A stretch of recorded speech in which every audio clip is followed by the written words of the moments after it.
அருட்பெரும் ஜோதி அருட்பெரும் ஜோதி தனிப்பெரும் கருணை அருட்பெரும் ஜோதி வள்ளல் மலரடி வாழ்க வாழ்க எல்லா உயிர்களும் இன்புற்று வாழ்க ராமலிங்கா அபயம்.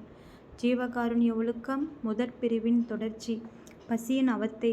ஜீவர்களுக்கு பசி அதிகரித்த காலத்தில் ஜீவ அறிவு விளக்கமில்லாமல் மயங்குகின்றது. அது மயங்கவே அறிவுக்கறிவாகிய கடவுள் விளக்கம் மறைபடுகின்றது. அது மறையவே புருட தத்துவம் சோர்ந்து விடுகின்றது. அது சோரவே பிரகிருதி தத்துவம் மழுங்குகின்றது. அது மழுங்கவே குணங்களெல்லாம் பேதப்படுகின்றனர். மனம் தடுமாறி சிதறுகின்றது. புத்தி கெடுகின்றது. சித்தம் கலங்குகின்றது. அகங்காரம் அழிகின்றது. பிராணன் சுழலுகின்றது.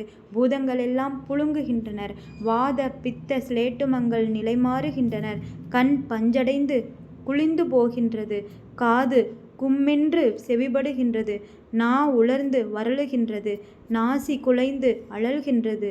தோல் மெலிந்து ஸ்மரணை கெடுகின்றது. கைகால்கள் சோர்ந்து துவளுகின்றன. வாக்கு தொணமாறி குளறுகின்றது. பற்கள் தளருகின்றன. மல சல வலி வெதும்புகின்றது. மேனி கருகுகின்றது. ரோமம் வெறிக்கின்றது. நரம்புகள் குலைந்து நைகின்றனர். நாடிகள் கட்டுவிட்டு குலைகின்றனர். எலும்புகள் கருகி பூட்டுகள் நெக்கிடுகின்றனர். இருதயம் வேகின்றது. மூளை சுருங்குகின்றது. சுக்கிலம் வெதும்பி வற்றுகின்றது. ஈரல் கரைகின்றது. இரத்தமும் சலமும் சுவருகின்றனர். மாமிசம் குலைந்து தன்மை கெடுகின்றது.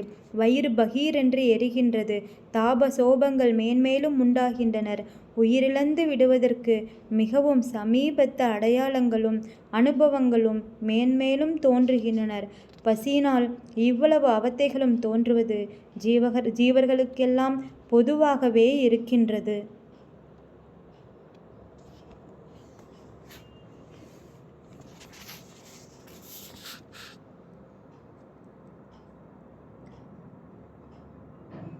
இவ்வளவு அவத்தைகளும் ஆகாரம் கிடைத்தபோது உண்டு பசி நீங்க நீங்குகின்றனர்.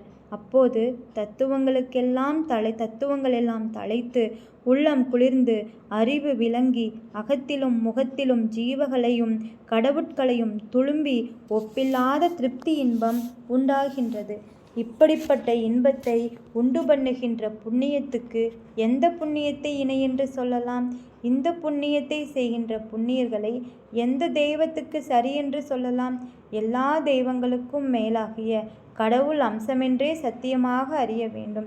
இதனால் நரக வேதனை, சனன வேதனை, மரண வேதனை என்கின்ற 3 வேதனைகளும் கூடி முடிந்த வேதனையே பசி வேதனை என்றும், அகம் புறம் நடு கீழ் மேல் பக்கம் என்கின்ற எவ்விடத்தும் நிறைந்து எக்காலத்தும் வேறுபடாத மோச இன்பமே ஆகாரத்தினால் உண்டாகும் திருப்தி இன்பம் என்று அறிய வேண்டும்.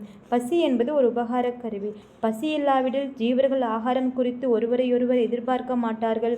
எதிர்பாராத பட்சத்தில் உபகார செய்கை தோன்றாது. அது தோன்றாத போது ஜீவகாருண்யம் விளங்காது. அது விளங்காத போது கடவுள் அருள் கிடைக்க மாட்டாது. ஆதலால் பசியும் கடவுளால் கொடுக்கப்பட்ட ஒரு உபகார கருவி என்றே அறிய வேண்டும். பசியினால் துன்பப்படுகின்றவர்கள் ஆகாரத்தை கண்ட காலத்தில் அடைகின்ற சந்தோஷமும் தாய் பிதா பெண்டு பிள்ளை காணி பூமி பொன் மணி முதலானவைகளை கண்ட காலத்திலும் அடையார்கள் ஆயின் ஆகாரம் உண்ட காலத்தில் உண்டாகும் சந்தோஷம் எப்படிப்பட்டதாக இருக்கும்? ஆதலால் இந்த ஆகாரத்தின் சொரூப ரூப சுபாவங்களும் கடவுளர்களின் ஏகதேச சொரூப ரூப சுபாவங்களேயாகவே அறிய வேண்டும். ஜீவகாருண்யம். பசி என்கின்ற நெருப்பானது ஏழைகள் தேகத்தினுள் பற்றி எரிகின்ற போது ஆகாரத்தால் அவிக்கின்றதுதான் ஜீவகாருண்யம். பசி என்கின்ற விஷக்காற்றானது ஏழைகள் அறிவாகிய விளக்கை அவிக்கின்ற தருணத்தில் ஆகாரம் கொடுத்து அவியாமல் ஏற்றுகின்றதே ஜீவகாருண்யம். கடவுள் இயற்கை விளக்கத்திற்கு இடமாகிய ஜீவதேகங்கள் என்கின்ற ஆலயங்கள் பசியினால் பாழாகும் தருணத்தில் ஆகாரம் கொடுத்து அவ்வாலயங்களை விளக்கம் செய்விப்பதே ஜீவகாருண்யம். கடவுள் இன்பத்தை பெறுகின்ற நிமித்தம் தேகங்களிலிருந்து குடித்தனம் செய்கின்ற ஜீவரது தத்துவ குடும்பம் முழுவதும் பசியினால் நிலை தடுமாறி அழியும் தருணத்தில் ஆகாரம் கொடுத்து அக்குடும்பம் முழுவதும் நிலைபெற செய்வதே ஜீவகாருண்யம். பசி என்கின்ற புலியானது ஏழை உயிர்களை பாய்ந்து கொள்ளத் தொடங்கும் தருணத்தில் அப்புலியை கொன்று அவ்வுயிரை இரட்சிப்பதே ஜீவகாருண்யம். பசி என்கின்ற விஷம் தலைக்கேறி ஜீவர் மயங்கும் தருணத்தில் ஆகாரத்தால் அவ்விஷத்தை இறக்கி மயக்கம் தெளிய செய்வதே ஜீவகாருண்யம். பசி என்கின்ற கொடுமையாகிய தேள் வயிற்றில் புகுந்து கொட்டுகின்ற போது கடுப்பேறி கலங்குகின்ற ஏழைகளுக்கு ஆகாரத்தால் அக்கடுப்பை மாற்றி கலக்கத்தை தீர்ப்பதே ஜீவகாருண்யம். நேற்று ராப்பகல் முழுவதும் நம்மை அரைப்பங்கு கொன்றெதின்ற பசி என்கின்ற பாவி இன்று வருமே, இதற்கென்ன செய்வோம் என்று ஏக்கம் கொள்கின்ற ஏழை ஜீவர்களது ஏக்கத்தை நீக்குவதுதான் ஜீவகாருண்யம். வெயிலேறி போகின்றதே, இனி பசி என்கின்ற வேதனை வந்து சம்பவிக்குமே, இந்த விதி வசத்திற்கு என்ன செய்வது என்று தேனில் விழுந்த ஈயைப் போல திகைக்கின்ற ஏழை ஜீவர்களுடைய திகைப்பை நீக்குவதுதான் ஜீவகாருண்யம். இருட்டில் போகின்றதே, இனி ஆகாரம் குறித்து எங்கே போவோம், யாரை கேட்போம், என்ன செய்வோம் என்ற விசாரத்தில் அழுந்திய ஏழை ஜீவர்களது விசாரத்தை மாற்றுவதே ஜீவகாருண்யம். நடந்து நடந்து காலும் சோர்ந்தது, கேட்டு கேட்டு வாயும் சோர்ந்தது, நினைத்து நினைத்து மனமும் சோர்ந்தது, இனி இப்பாவி வயிற்றுக்கென்ன செய்வோம் என்று கண்ணீர் வடிக்கின்ற ஏழைகளுக்கு ஆகாரம் கொடுத்து கண்ணீரை மாற்றுவதே ஜீவகாருண்யம். பகற்போதும் போய்விட்டது, பசியும் வருத்துகின்றது, வேறிடங்களில் போக வெட்கம் தடுக்கின்றது, வாய் திறந்து கேட்க மானம் வலிக்கின்றது, வயிறு எரிகின்றது, உயிரை விடுவதற்கும் உபாயம் தெரியவில்லை, இவ்வுடம்பை ஏன் எடுத்தோம் என்று மனமும் முகமும் சோர்ந்து சொல்வதற்கு நாவெல்லாம் உற்பாத சொப்பனங்கண்ட ஊமையைப் போல் மனம் மருங்குகின்ற மானிகளாகிய ஜீவர்களுக்கு ஆகாரம் கொடுத்து மானத்தை காப்பதுவே ஜீவகாருண்யம். நாம் முன் பிறப்பில் பசித்தவர்களின் பசி குறிப்பறிந்து பசியை நீக்கி இருந்தால் இப்பிறப்பில் நமது பசி குறிப்பறிந்து பசியை நீக்குவதற்கு பிறிதொருவர் நேர்வார். அப்போது அப்படி நாம் செய்ததில்லை, இப்போது நமக்கு இப்படி செய்வாரும் இல்லை என்று விவகரித்து கொண்டு தூக்கம் பிடியாமல் துக்கப்படுகின்ற ஏழை ஜீவர்களுக்கு ஆகாரம் கொடுத்து துக்கத்தை நீக்கி தூக்கம் பிடிக்க வைப்பதே ஜீவகாருண்யம். தேகம் முழுவதும் நரம்புகள் தோன்ற பசியினால் இளைத்து உயிர் ஒடுங்கி மூர்ச்சை முடிய காலத்தும் அயலாரை கேட்பது துணியாமல் கடவுளை நினைத்து நினைத்து நெருப்பில் படுத்து நித்திரை செய்ய தொடங்குவாரைப் போல அடிவயிற்றில் கொடிய பசி நெருப்பை வைத்து படுக்கத் தொடங்குகின்ற விவேகிகளுக்கு ஆகாரம் கொடுத்து அந்த பசி நெருப்பை ஆற்றுவிப்பதே ஜீவகாருண்யம். நேற்று பட்டினி கிடந்தது போல் இன்றும் பட்டினி கிடப்பது எப்படி? நாம் பாலிய வசத்தால் இன்றும் பட்டினி கிடக்க துணிவோம் ஆயினும் பட்டினி சகியாத நமது ஏழை மனைவி வயிற்றுக்கு யாது செய்வோம்? இவள் பசியை குறிப்பதும் பெரியதல்ல. வார்த்திப திசையால் மிகவும் சோர்ந்த தமது தாய் தந்தைகள் இன்றும் பட்டினி கிடந்தால் இறந்து விடுவார்களே, இதற்கு என்ன செய்வோம்? பசியினால் அழுதழுது களைத்த நமது புத்திரர்களது சோர்ந்த முகத்தை எப்படி பார்ப்போம் என்று எண்ணி எண்ணி கொள்ளன் உலையில்லாத மூண்ட நெருப்பை போல் பசி நெருப்பும் பய நெருப்பும் விசார நெருப்பும் உள்ளே மூண்டபடி இருக்க கண்ணப்புடையில் கைகளை வைத்து கொண்டு கண்களில் நீர்க்கலங்க வருந்துகின்ற ஏழைகளுக்கு ஆகாரம் கொடுத்து வருத்தத்தை மாற்றுவதே ஜீவகாருண்யம்.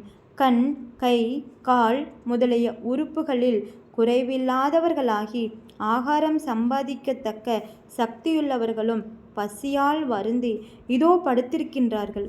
குருடும் செவிடும் ஊமையும் முடமுமாக இருக்கின்ற நமக்கு ஆகாரம் எந்த வழியால் கிடைக்கும்? பசி எப்படி நீங்கும் என்று தன்னை நினைத்து துக்கப்படுகின்ற ஏழைகளுக்கு ஆகாரம் கொடுத்து துக்கத்தை நீக்குவதே ஜீவகாருண்யம்.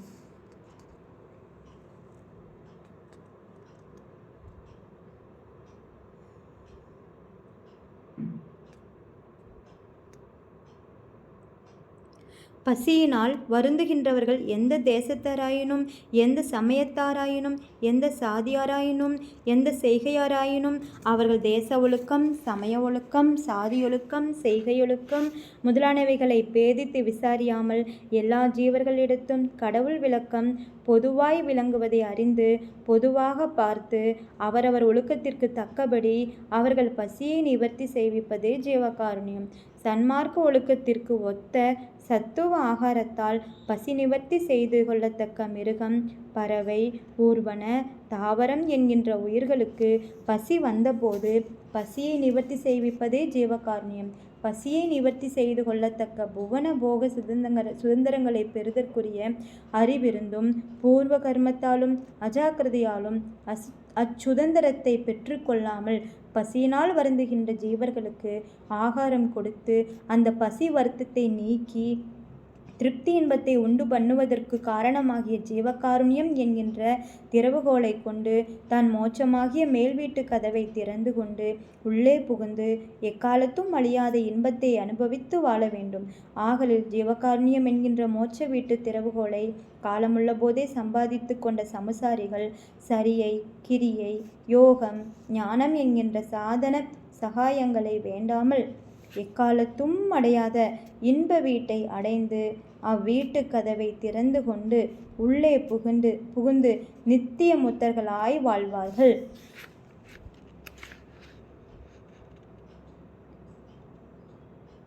புண்ணிய பூமிகளை வலம் செய்தல், புண்ணிய தீர்த்தங்களில் ஆடல், புண்ணிய தலங்களில் வசித்தல், புண்ணிய மூர்த்திகளை தரிசித்தல், தோத்திரம் செய்தல், ஜெபம் செய்தல், விரதம் செய்தல், யாகம் செய்தல், பூஜை செய்தல் முதலிய சரியை கிரியைகளை செய்கின்ற விரதிகளும் பக்தர்களும் இருடிகளும் உணவை நீக்கி உறக்கத்தை விட்டு விடய சார்புகளை துறந்து இந்திரியங்களை அடக்கி மனோலயம் செய்து யோகத்தில் இருக்கின்ற யோகிகளும் அளவிறந்த சித்தி இன்பங்களை பெற்ற சித்தர்களும் நித்தியானித்தியங்களை அறிந்து எல்லா பற்றுக்களையும் துறந்து பிரம்மானுபவத்தை பெற்ற ஞானிகளும் ஜீவகாருண்யம் என்கின்ற திறவுகோலை சம்பாதித்து கொள்ளாதவர்களானால் மோட்சம் என்கின்ற மேல் வீட்டிற்கும் முன்னும் பின்னுமாக ஏறி சமீபத்தில் காத்திருந்து மீளவும் அத்திறவுகோலை சம்பாதிக்க திரும்புவார்கள் அல்லது கதவை திறந்து உள்ளே புகுந்து இன்பத்தை அடைந்து வாழ மாட்டார்கள் என்று உண்மையாக அறிய வேண்டும். இதனால் அறிவு விளங்கிய ஜீவர்கள் எல்லாம் ஜீவகாருண்யமே கடவுள் வழிபாடு என்று அறியப்படும்.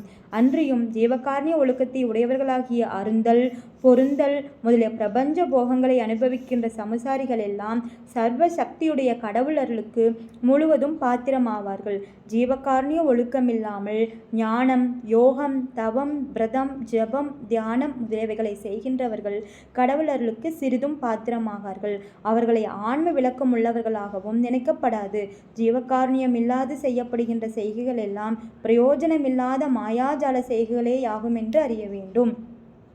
எல்லா ஜீவர்களும் கடவுள் இயற்கை உண்மை ஏகதேசங்களாகலாலும் அவரவர் இடங்களில் கடவுள் அருள் விளக்கம் விளங்குதலாலும் சமுசாரிகளுள் தமது தாய், தந்தை, புணர்ந்தோர், மக்கள், துணைவர் முதலிய குடும்ப மட்டில் பசியாற்றி கொள்ளத்தக்க அற்ப சக்தியுள்ள சமுசாரிகள் தாய், பிதா, மக்கள், துணைவர் முதலிய குடும்பத்தாரை பசியினால் பரிதவிக்க விட்டு அயலார்க்கு பசியாற்ற தொடங்குதலும், தம்மிடத்து பசித்து வந்த அயலாரை அந்த பசியால் பரிதவிக்க விட்டு தம் குடும்பத்தார் பசியை ஆற்றத் தொடங்குதலும் கடவுள் அருளுக்கு சம்மதம் அல்ல. ஆதலால் தமது குடும்ப செலவை கூடிய மட்டில் சிக்கனம் செய்து இருதிறத்தார் பசியும் நீக்குதல் வேண்டும் என்றும், அற்ப சக்தியினும் குறைபட்டு தமது குடும்ப மட்டிலும் பசியாற்றுவிப்பதற்கு பிரயாசையால் மிக சிறிய முயற்சியுடைய சமுசாரிகள் தமது குடும்ப மட்டிலாவது பசியாற்றுவித்து கொண்டு தம்மிடத்து பசித்து வந்த அயலார் விஷயத்தில் மிகவும் தயவுடையவர்களாகி அவர் பசியை மற்றொருவரை கொண்டாவது ஆற்றுவிப்பதற்கு தக்க முயற்சி எடுத்து கொள்ள வேண்டும் என்றும், இயல்புள்ள பிரபல சமுசாரிகள் தங்கள் வருவாய்க்கு தக்க வரையில் தாய், பிதா, புணர்ந்தோர், மக்கள், துணைவர், உறவினர், சிநேகர், அதிதிகள், பெரியர், அடிமைகள், அயலார், பகைவர் முதலியவர்களுக்கும் தமது குடும்பத்தில் சகாயமாக தேடிய பசு, எருது, எருமை, ஆடு, குதிரை, தாவர முதலிய பிராணிகளுக்கும் பசியை ஆற்றுவித்து திருப்தி இன்பத்தை உண்டு பண்ண வேண்டும் என்றும், விவாகம், புத்திரப்பேறு, தெய்வம் படைத்தல் முதலிய பல வகை செய்கைகளில் வேறு வேறு சடங்குகளும் வேறு வேறு வினோதங்களும் வேறு வேறு பெருமைப்பாடுகளும் குறித்து பொருட்செலவு செய்தலை அமைத்து விவாகம் முதலிய அந்தந்த செய்கைகளிலும் பசித்த ஜீவர்களுக்கு பசியை ஆற்றுவித்து இன்பத்தை உண்டு பண்ணுகின்ற சிறப்பினையே செய்ய வேண்டும் என்றும், அப்படி செய்யில் பசித்தவர் பசி நீங்கி அடைந்த இன்பத்திலும் அநேக மடங்கு அதிகமான இன்பத்தை தாம் அடைவார்கள் என்றும் சத்தியமாக அறிய வேண்டும். சமுசாரிகள் விவாகம் முதலிய விசேஷ காரியங்களில் பந்தலை அலங்கரித்தும் அவ்விடத்தில் வேறு வேறு சடங்குகளை செய்வித்தும் ஆடல் பாடல் வரிசை ஊர்வலம் முதலிய வினோதங்களையும் அப்பவர்க்கம் சித்திரானம் முதலிய பெருமைப்பாடுகளையும் நடத்தியும் எக்களிப்பில் அழுந்தியிருக்க தருணத்தில் பசித்த ஏழைகள் முகத்தை பார்க்கவும் சம்மதிக்கவில்லை. இப்படிப்பட்ட சந்தோஷ காலத்தில் தமக்காயினும் தமது மக்கள் துணைவர் முதலியோர்க்காயினும் ஒவ்வொரு ஆபத்து நேரிடுகின்றது. அப்போது அவர் அவ்வளவு சந்தோஷத்தையும் இழந்து துக்கப்படுகிறார்கள். இப்படி துக்கப்படும் போது அலங்காரம் செய்த பந்தலும் சங்கல்ப விகல்பமான சடங்குகளும் ஆடல் பாடல் வாத்தியம் வரிசை ஊர்கோலம் முதலிய வினோதங்களும் அப்பவர்க்கம் சித்திரானம் முதலிய பெருமைப்பாடுகளும் அந்த ஆபத்தை தடை செய்ய கண்டதில்லை. அந்த சுபகாரியத்தில் உள்ளபடியே பசித்த ஜீவர்களுக்கு ஆகாரம் கொடுத்து பசியை நீக்கி அவர்கள் அகத்திலும் முகத்திலும் கடவுள் விளக்கத்தையும் கடவுளின் இன்பத்தையும் வெளிப்பட செய்திருந்தார்களானால் அவ்விளக்கமும் இன்பமும் அத்தருணத்தில் நேரிட்ட ஆபத்தை நீக்கி விளக்கத்தையும் இன்பத்தையும் சத்தியமாக உண்டு பண்ணும் அல்லவா?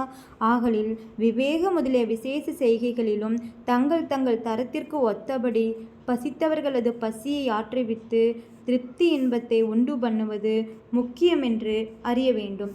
சூளை குன்மம் குஷ்டம் முதலிய தீராத வியாதிகளால் வருந்துகின்ற சமுசாரிகள் தங்கள் தரத்திற்கு ஒத்தபடி பசித்தவர்களுக்கு பசியாற்றுவிப்பதே விரதமாக அனுசரித்தார்களானால் அந்த ஜீவகாருண்ய அனுசரிப்பே நல்ல மருந்தாக அந்த வியாதிகளை நிவர்த்தி செய்து விசேஷ சௌக்கியத்தை உண்டு பண்ணும் என்பது உண்மை. பல நாள் சந்ததி இல்லாமல் பல பல விரதங்களை செய்து வருந்துகின்ற சமுசாரிகள் தங்கள் தரத்திற்கு தக்கபடி பசித்த ஏழைகளது பசியை ஆற்றுவிப்பதே விரதமாக அனுசரிப்பார்களானால் அந்த ஜீவகாருண்ய அனுசரிப்பு நல்ல அறிவுள்ள சந்ததியை உண்டு பண்ணும் என்பது உண்மை. அற்ப வயதென்று குறிப்பினால் அறிந்து கொண்டு இறந்து போவதற்கு அஞ்சி விசாரப்படுகின்ற சமுசாரிகள் தங்கள் தரத்திற்கு தக்கபடி பசித்த ஏழைகளுக்கு பசியை ஆற்றுவிப்பதே விரதமாக அனுசரிப்பார்களானால் அந்த ஜீவகாருண்ய அனுசரிப்பு தீர்க்காயிலை உண்டு பண்ணும் என்பது உண்மை. கல்வி அறிவு செல்வம் போகம் முதலியவைகளை குறித்து வருந்துகின்ற சமுசாரிகள் தங்கள் தரத்திற்கு தக்கபடி பசித்த ஏழைகளுக்கு பசியாற்றுவிப்பதே விரதமாக அனுசரிப்பார்களானால் அந்த ஜீவகாருண்ய அனுசரிப்பு கல்வி அறிவு செல்வம் போகம் முதலானவைகளை உண்டு பண்ணும் என்பது உண்மை.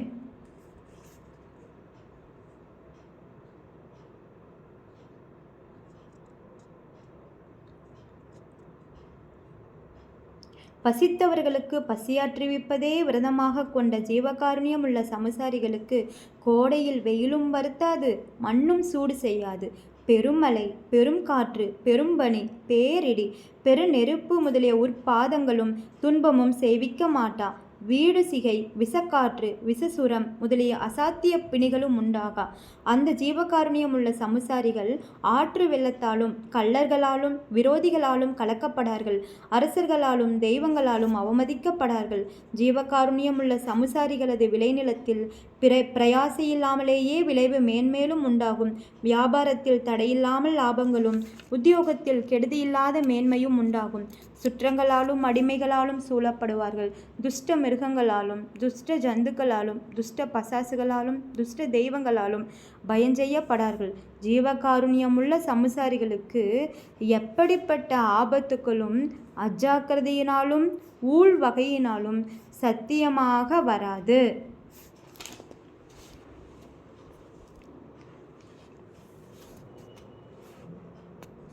பசித்தவர்களுக்கு பசியாற்றுவித்து இன்பத்தை உண்டு பண்ணுகின்ற ஜீவகாருண்ய ஒழுக்கமாகிய மேலான விரதமானது தேவர்கள் மனிதர்கள் பிரம்மசாரிகள் சமுசாரிகள் தபசிகள் சந்நியாசிகள் ஆண் சாதியர் பெண் சாதியர் வார்த்திபர் வாலிபர் உயர்ந்தோர் தாழ்ந்தோர் முதலிய யாவராலும் அவசியம் செய்யத்தக்கதென்பது கடவுளானே என்றறிய வேண்டும்.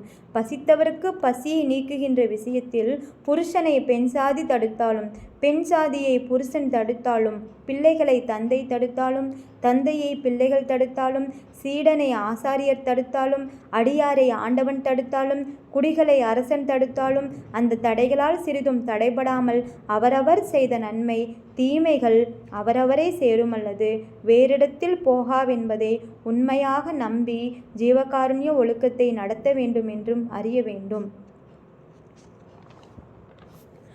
உள்ளபடி பசியால் வருந்துகின்ற ஜீவர்களுக்கு ஆகாரம் கொடுக்க நினைத்தபோது நினைத்த புண்ணியரது மனம் வேறு பற்றுக்களை விட்டு சுத்த கரணமாகி நினைத்தபடியால் அந்த புண்ணியர்களை யோகிகளென்றே உண்மையாக அறிய வேண்டும். ஆகாரம் கொடுக்க நினைத்தபடி உபசரித்து கொடுக்கும்போது அவர் உண்ணுவது தாம் உண்ணுவதாக அறிந்து கழிக்கின்றபடியால் ஞானிகளென்றே உண்மையாக அறிய வேண்டும். ஆகாரம் கொடுக்க உண்டு பசி தீர்ந்தவர்களுக்கு அத்தருணத்தில் ஆன்மாவின் உள்ளும் புறத்தும் கீழும் மேலும் நடுவும் பக்கமும் நிறைந்து கரண முதலிய தத்துவங்கள் எல்லாம் குளிர்வித்து தேகம் முழுவதும் சில்லென்று தலைய முகத்தினிடமாக பூரித்து விளங்குகின்ற கடவுள் விளக்கத்தையும் திருப்தி இன்பமாகிய கடவுள் இன்பத்தையும் பிரத்யட்சித்தில் தரிசித்து அனுபவிக்கின்றார்களாதலால் அந்த புண்ணியர்கள் கடவுளை கண்டவர்கள் என்றும் கடவுள் இன்பத்தை அனுபவிக்கின்ற முத்தர் என்றும் அறிய வேண்டும். பசி நீங்க உண்டு சந்தோஷித்தவர்கள் இந்த புண்ணியத்தை தெய்வமாக பாவிக்கின்றார்களாதலால் இவர்களே தெய்வமும் என்று உண்மையாக அறிய வேண்டும்.